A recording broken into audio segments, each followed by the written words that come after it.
दोस्तों, क्या आपने कभी सोचा है जब हमारे फोन के अंदर नेटवर्क नहीं आता है तो क्या हम दूसरे नेटवर्क प्रोवाइडर से सर्विस इस्तेमाल कर सकते हैं या नहीं। मिसाल के तौर पे मान लीजिए आपके पास एयरटेल का सिम है, वहां पर नेटवर्क अच्छे से नहीं आ रहा है, तो क्या आप वोडाफोन या फिर जियो रिलायंस का नेटवर्क इस्तेमाल कर सकते हैं या नहीं कर सकते। अभी हाल ही में दिसंबर की स्टार्टिंग के अंदर तमिलनाडु के अंदर एक साइक्लोन आया था, तूफान आया था, जिसकी वजह से बहुत ही तबाही वहां पर हुई थी। लेकिन दोस्तों, गवर्नमेंट ने एक फैसला लिया था जिसकी वजह से वो लोग की बहुत मदद हुई है। और दोस्तों, फैसला ये था कि अगर आपके फोन के अंदर नेटवर्क नहीं आ रहा है तो आप दूसरे नेटवर्क प्रोवाइडर से अपनी सर्विस इस्तेमाल कर सकते हैं। जब तूफान आने पर ऐसा किया जा सकता है, तो क्या दोस्तों इसको परमानेंटली किया जा सकता है या नहीं किया जा सकता है, मैं आपको ये वीडियो के अंदर बताने वाला हूं। वीडियो आपको अच्छा लग रहा है तो लाइक और चैनल को सब्सक्राइब कर लीजिए। मेरा नाम है अल्ताफ शेख, आप देख रहे हैं टेक्टेल यूट्यूब चैनल। दोस्तों, सबसे पहला रीजन है रेगुलरिटी इशू। हर नेटवर्क प्रोवाइडर को गवर्नमेंट की तरफ से एक लाइसेंस इशू होता है और वो लाइसेंस के अंदर ये लिखा होता है कि आप अपने नेटवर्क को किस तरह से ऑपरेट करने वाले हैं। अगर दोस्तों हम सभी नेटवर्क के फ्री रोमिंग को अलाउ कर देते हैं तो ये लाइसेंस को वायलेट करने वाला एक चीज हो सकती है। तो दोस्तों, ये प्रैक्टिकली नहीं है कि हम एक सर्विस से दूसरी सर्विस पर स्विच करके फोन पर किसी से बात कर पाए। दोस्तों, दूसरा और बहुत ही इंपॉर्टेंट रीजन है बिजनेस का। जब आप किसी दूसरे नेटवर्क का इस्तेमाल करते हैं तो ओरिजिनल नेटवर्क को दूसरे नेटवर्क वाले को पैसे देना पड़ता है। ये बहुत ही कंफ्यूजिंग हो गया है, मैं आपको एक मिसाल देकर समझाता हूं। अगर आपका एयरटेल का सिम है लेकिन वहां पर नेटवर्क नहीं आ रहा है, आप जियो के सर्विस से कनेक्ट होकर जब आप किसी से बात करते हैं तो दोस्तों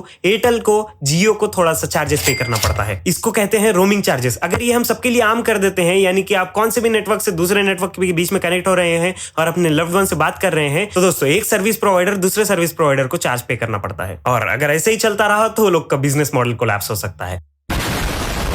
दोस्तों, तीसरा रीजन है नेटवर्क क्वालिटी इशू। दोस्तों, हर नेटवर्क प्रोवाइडर्स का अपना खुद का इंफ्रास्ट्रक्चर होता है जिसकी वजह से आपकी कॉल की क्वालिटी और इंटरनेट स्पीड बहुत ही ऑप्टिमाइज तरीके से आपको मिलती है। लेकिन हम दूसरे सर्विस प्रोवाइडर के बीच में स्विच करने का सोचते हैं तो यहाँ पर कॉल की क्वालिटी आपकी और इंटरनेट की स्पीड दोनों भी इफेक्ट हो सकती है। आप उसको ऐसे समझ सकते हैं कि आपने एक कार बनाया, किसी और ने एक कार बनाया, लेकिन अगर आप अपना इंजन कार का दूसरी कार वाले को देते हैं तो दोस्तों शायद वो उतना अच्छे से उसके अंदर नहीं काम करेगा, क्योंकि आपने अपने कार के हिसाब से वो इंजन को डिजाइन किया है, वो हिसाब से वो काम करेगा। तो आपकी कार के लिए वो बहुत ही अच्छा रहेगा, दूसरों की कार के लिए शायद वो नहीं रहेगा। मैं आपको एक मिसाल देकर समझाने की कोशिश कर रहा हूं, शायद आप समझ ही गए होंगे। जब कॉल की क्वालिटी और इंटरनेट स्पीड दोनों भी इफेक्ट हो रहे हैं तो दोस्तों इसकी वजह से सर्विस डिग्रेड हो सकती है। दोस्तों, चौथा रीजन है कंपटीशन। हर टेलीकॉम कंपनी अपने सर्विस को इंप्रूव करने के लिए एक दूसरे से कंपीट करती रहती है। अगर यूजर को दूसरा सर्विस का फ्री एक्सेस मिल रहा है तो वहां पर शायद वो बहुत अच्छे से अपनी कॉल की क्वालिटी इस्तेमाल कर सकता है, नेटवर्क उसके अंदर बहुत ही अच्छा आएगा और उसके साथ साथ इंटरनेट की स्पीड अगर अच्छी आती है तो शायद जो ओरिजिनल सर्विस प्रोवाइडर है शायद उसको अपना कस्टमर खोना पड़ेगा। क्योंकि दोस्तों, जब मेरे पास सिग्नल एयरटेल का नहीं आ रहा है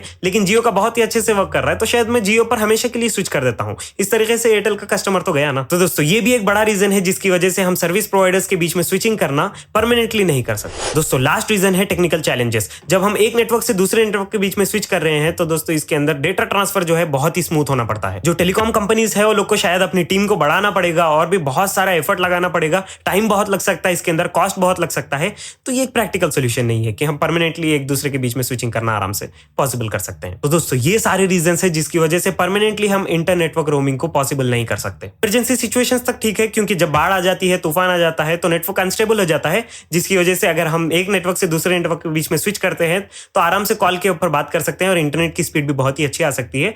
लेकिन दोस्तों, इसको परमानेंटली नहीं किया जा सकता है, क्योंकि मैंने आपको 5 रीजन बता दिए हैं। दोस्तों, आपके इसके ऊपर क्या थॉट्स है मुझे कमेंट करके जरूर बताइए। वीडियो यहां तक देखे तो लाइक और चैनल को सब्सक्राइब कर लीजिए, दूसरों के साथ ये वीडियो को शेयर भी कर लीजिए। नेक्स्ट वीडियो का इंतजार करिए।